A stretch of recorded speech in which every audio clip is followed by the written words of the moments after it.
More on this with retired General Jack Keane. He's a Fox News strategic analyst and the best guest we could have on this. There are reports that there's a possibility that this IRGC commander, Vahidi, is possibly making, well, at least calling some shots at least. He's the senior-most commander there, the most influential position in the regime. He served as a Quds Force commander from 88 to 97. I'm sure you probably know his name. And this from an Iran report Saturday night that from your Institute for the Study of War. The IRGC's consolidation of control over Iranian decision-making indicates that the Iranian political officials currently negotiating with the U.S. do not have the authority to independently determine Iran's negotiating position. And if that's the case, what happens to these talks when and if the vice president gets there?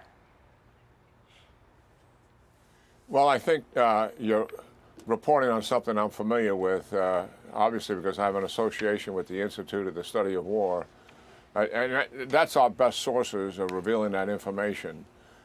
And what we're happening here, we shouldn't be surprised. We had the supreme leader killed, and his son has taken over, but clearly he's got serious injuries, and he has not been able to demonstrate that he is really in charge except for some message trafficking that's going out there. So there's a leadership vacuum for sure, and it's being filled by the IRGC leadership. And it's not so surprising. Why? Because they have the guns. And that's the reality of what has taken place here. They own the force mechanism inside of Iran. And they're forcing the political people, who are also hardliners, just as much as Vahidi is, to conform to his will. And that's the reality of taking place. And what's helping Vahidi in his power grab here is the head of the National Security Council, Zolgadar, is supporting him. And also Galibaf, who comes out of the speakership of their parliament, is also bending to his will. The foreign minister is sidelined, and although he's in the deals, he's not really relevant other than the fact that he has relationships with our negotiating team, and he's a useful tool for them. I suspect they are going to show up at these negotiations, likely because it's in their interest. When you think back on it, what has happened here since the last negotiations? Well, on the Iranian side, and remind our audience, war is fundamentally a test of will, and you can see this will being played out right before our eyes in this war itself.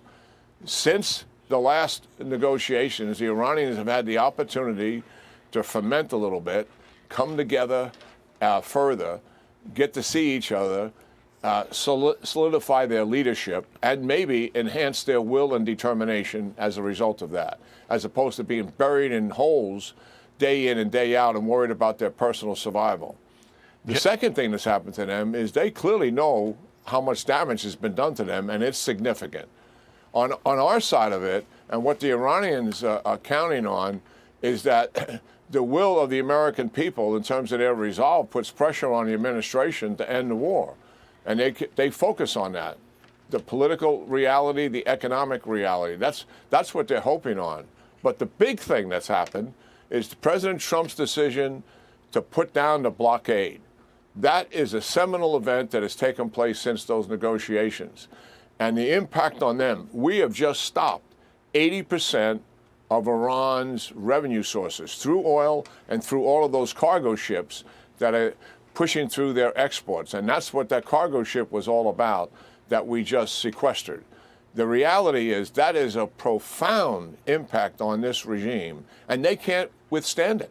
Let's face it, if that goes on and on for weeks or even months, this regime economically will collapse, and they know that. So it's not too surprising, Dana and Bill here, what are they doing? They're saying, well, we don't want to negotiate with you until you stop the blockade, because that is such a strategic blocking of their viability. This regime wants one thing, personal survival of these leaders and the regime to stay in power.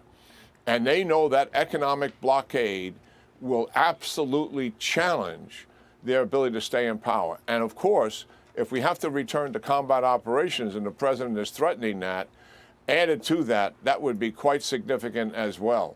So regime survival is what this is about for them in these negotiations. General, got about a minute left here. If these talks were to fall apart and these Iranian hardliners just don't allow a deal to happen, what do you think happens next? The president is obviously threatening to bomb bridges and power plants. Do you think he'll do it, and would that be a good idea? Well, the president has told us what he's going to do.